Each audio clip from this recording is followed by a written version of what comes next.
Ahnya tuh ratusan kali. Zaman dulu Imam Fakhrul Razi, beliau ini seorang ulama mufassir, karangannya luar biasa, minal aulia. Beliau ketika belajar mutalaahnya itu 1000 kali. Wa yasunu majlisahu anil laghat. Enggak. Nah. Wa yasunu majlisahu anil laghat, dan hendaklah menjaga si muallim, maksudnya si ustadz atau si ustadz ya. Ini adabnya seorang ustadz atau guru di dalam pelajarannya atau ketika mengajar dan lain sebagainya. Dan hendaklah menjaga majelisnya anil laghat, dari laghat. Laghat itu sesuatu yang mubham, yang simpang siur, yang enggak jelas. Al-laghat. Fa innal laghat yughayyirul lafadz, karena laghat itu dapat merubah al-lafadz, lafadz. Teks gitu ya, berdapat merubah lafadz.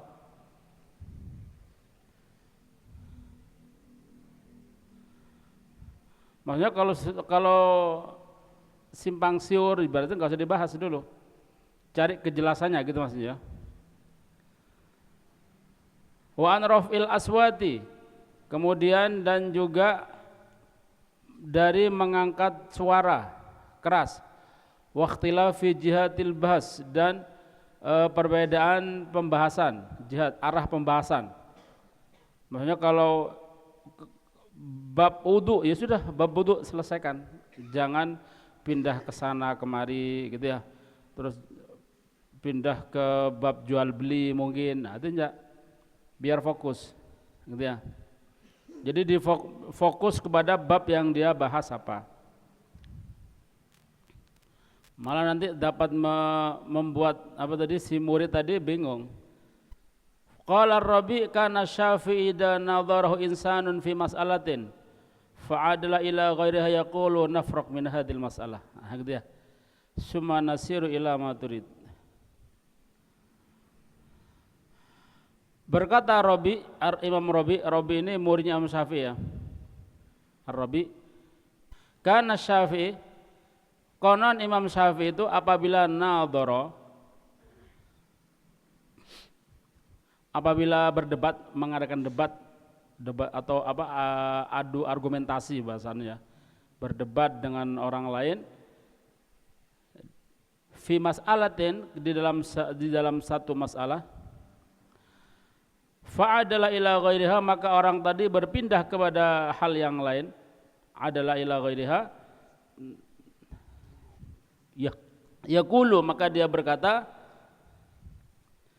nafraq min hadil masalah summa nasiru ila maturid. Nafragu, faragha, dari kata faragha itu artinya selesai gitu ya, mari, faraqat faragha.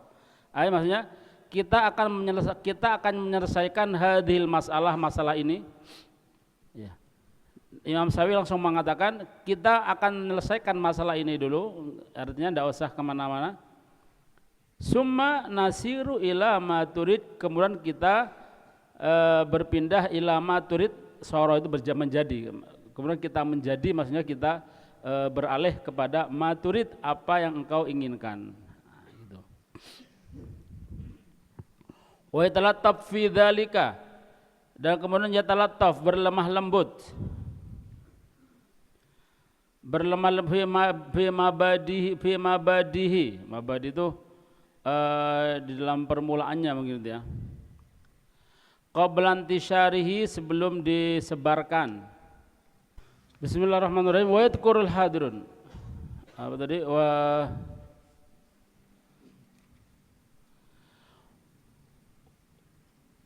wa yatalattaf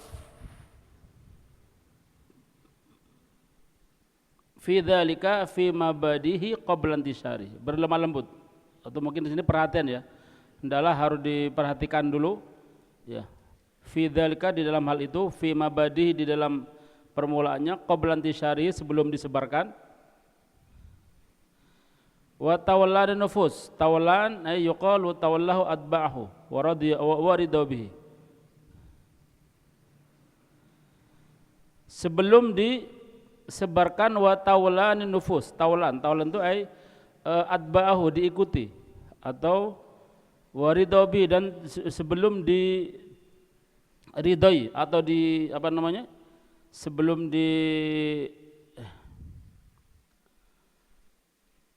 dipercayai, gitu ya. Atau mungkin kalau ada pembahasan, ketika mau dibahas, pembahasannya ini diperhatikan dulu sebelum dia jelaskan, gitu ya. Sebelum dia jelaskan, sebelum dia melontarkan penjelasannya, diperhatikan dulu, gitu ya.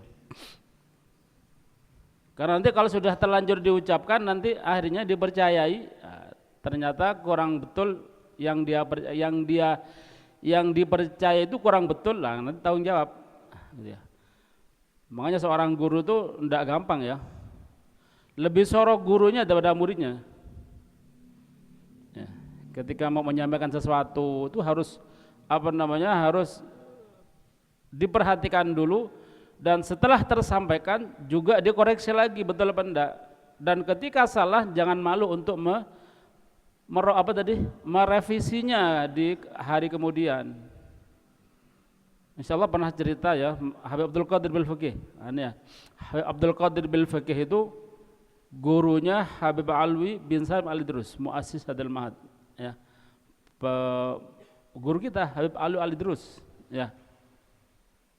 Ayahnya Habib Asad, Habib Alwi Al-Idrus. Beliau banyak guru yang sampai beliau menjadi seorang ulama yang semacam itu berkat bimbingannya Al-Imam Al-Qutub Al-Habib Abdul Qadir bin Ahmad Bil Fiqih. Ya, haulnya di Darul Hadis antum besar sekali ya.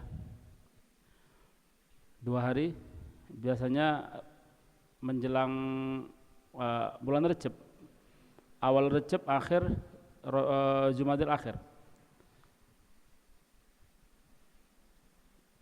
Beliau ini wali kutub, ya, wali kutub. Dan insya Allah,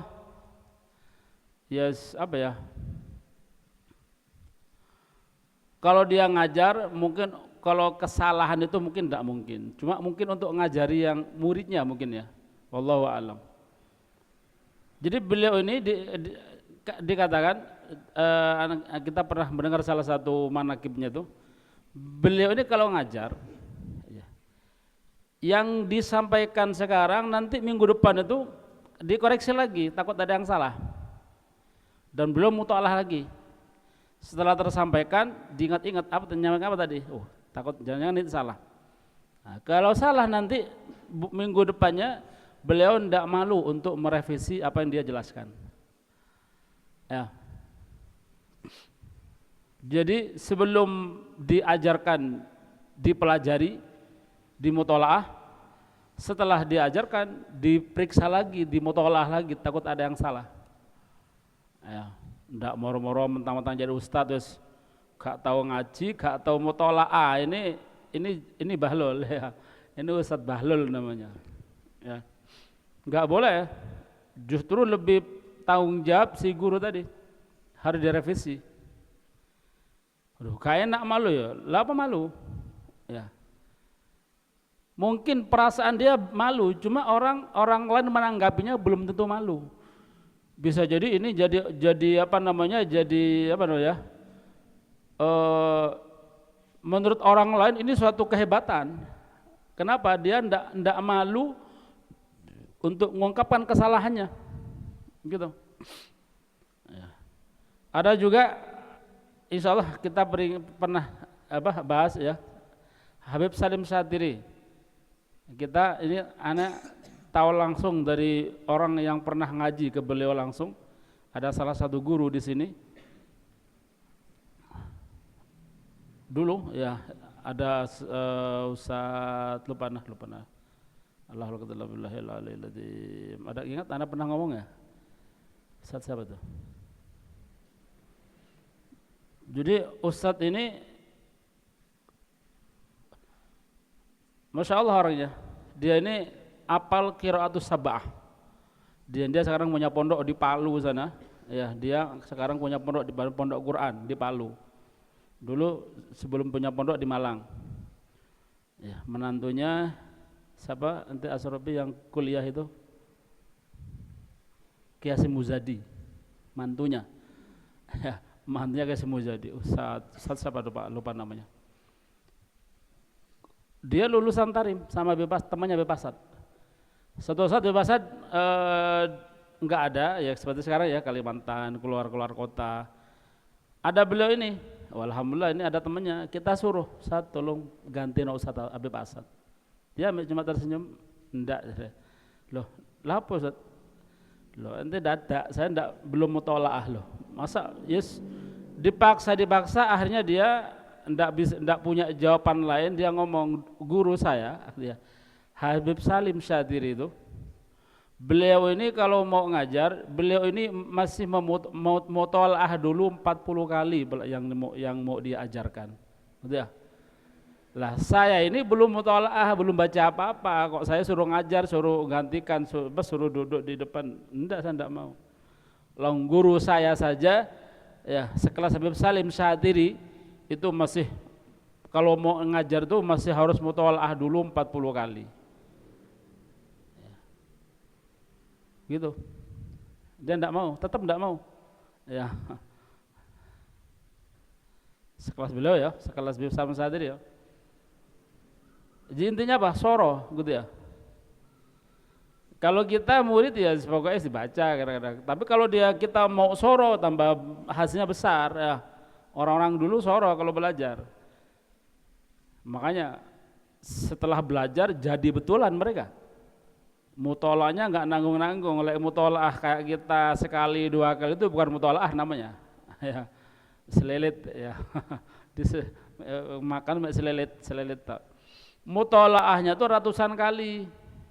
Zaman dulu Imam Fakhrul Razi, beliau ini seorang ulama mufassir, karangannya luar biasa, minal aulia. Beliau ketika belajar mutolaahnya itu 1000 kali.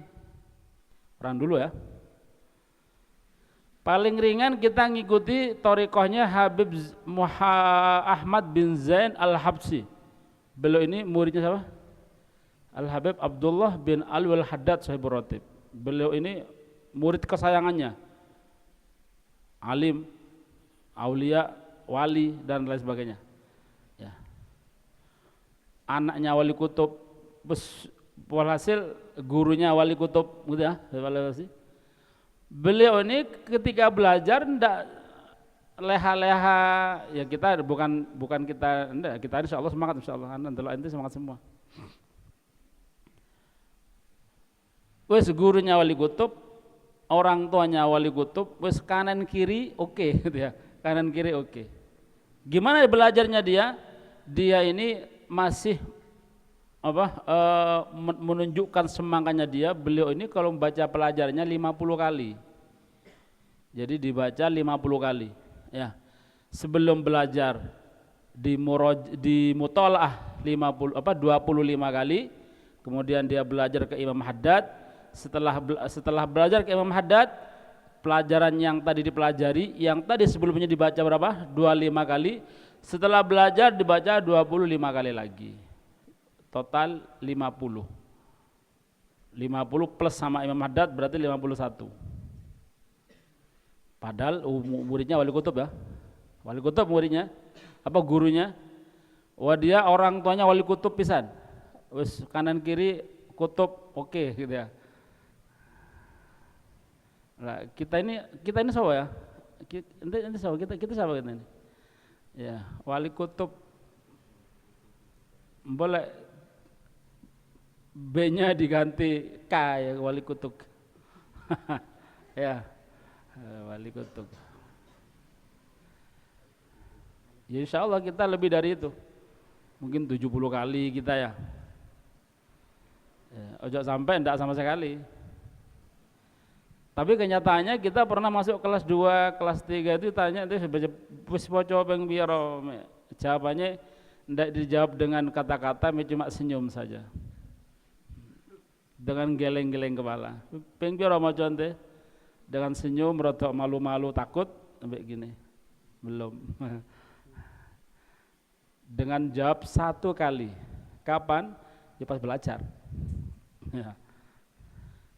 Kalau belajar model gini ya misalnya kasir ya, sehingga ente wakeh. Cuma hasilnya 0, enggak ada. Ya. Orang-orang yang sudah berhasil dalam ilmu itu mereka mujahadah, tidak leha-leha gitu ya kalau belajar. Memang belajar betul, dihafal, diulang-ulang. Hatta sudah hafal tetap diulang-ulang, gitu. Ya. Dan mestinya seperti itu, bukan gurunya tok yang soro, yang payah. Gurunya sebelum malam saya mutola'ah gitu ya, saya nerjemahkan, kalau bahasa kerennya tuh menganalisis, memperhatikan gimana ini, cari kitab sana sini untuk supaya nanti bisa memahamkan pada yang yang diajar.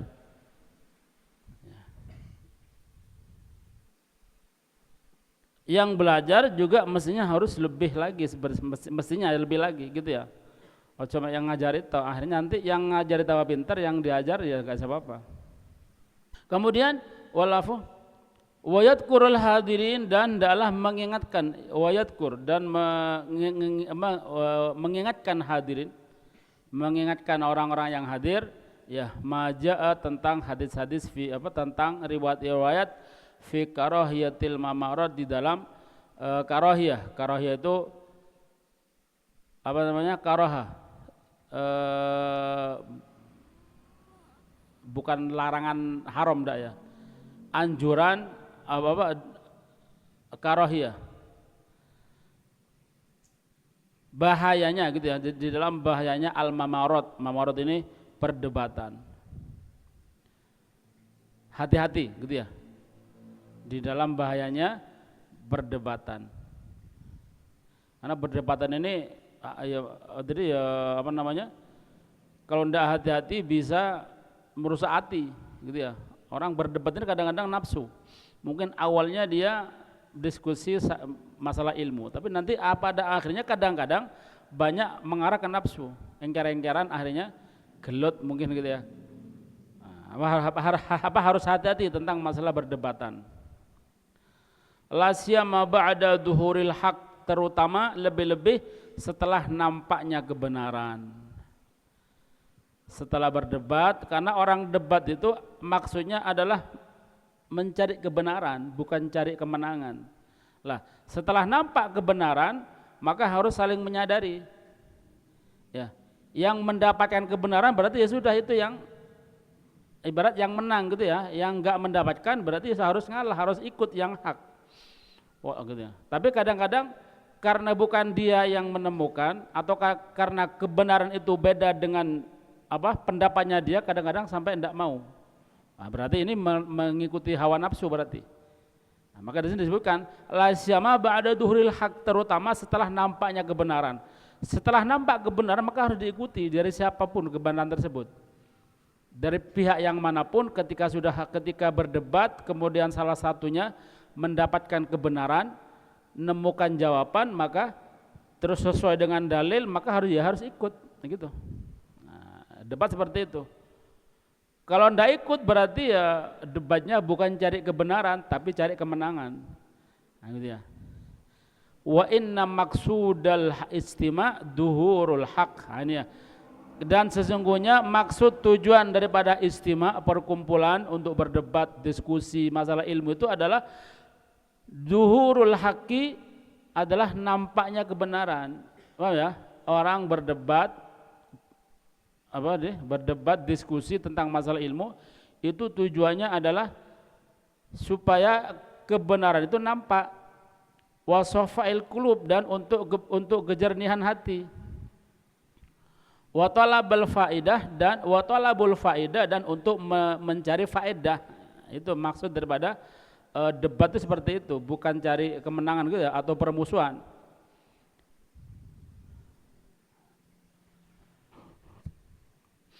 Wa innahu la yaliku bi ahlil ilm ta'atul munaqasah li'annaha sababul adawah wal baghdha. Wallahu a'lam bishawab.